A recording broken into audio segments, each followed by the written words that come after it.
Les droits du football français à l'étranger sont vendus, comme pour les droits du football aux télévisions qui diffusent à l'intérieur du pays, pour une période donnée, à un prix donné.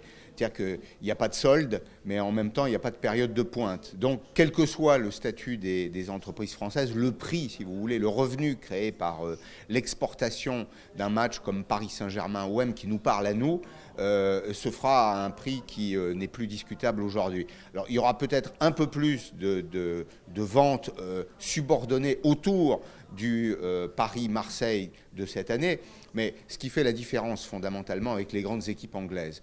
Prenons le cas d'un Manchester United contre City.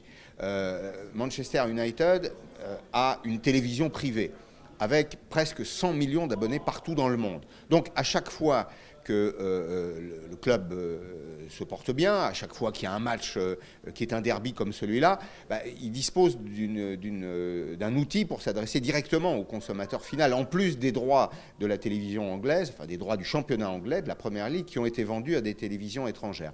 Et puis, il y a un dernier élément, même si Paris Saint-Germain-OM nous paraît cette année plus attractif, les droits du football français à l'étranger sont 10 fois inférieurs, sont moins bien valorisés, à hauteur de 10 fois moins que les droits du football anglais. Paris Saint-Germain-Marseille, c'est un événement franco-français. Évidemment, ça va intéresser un peu plus les Européens, ça intéressera aussi probablement un peu plus le public asiatique qui commence à connaître au moins un des deux clubs, Paris, puisque Paris a décidé de s'exporter. Il y a des tournées du Paris Saint-Germain l'été. Donc tout ce qui peut permettre d'entretenir l'image de marque, j'allais dire la valeur de marque du Paris Saint-Germain, ça concourt évidemment à renforcer ce type de match.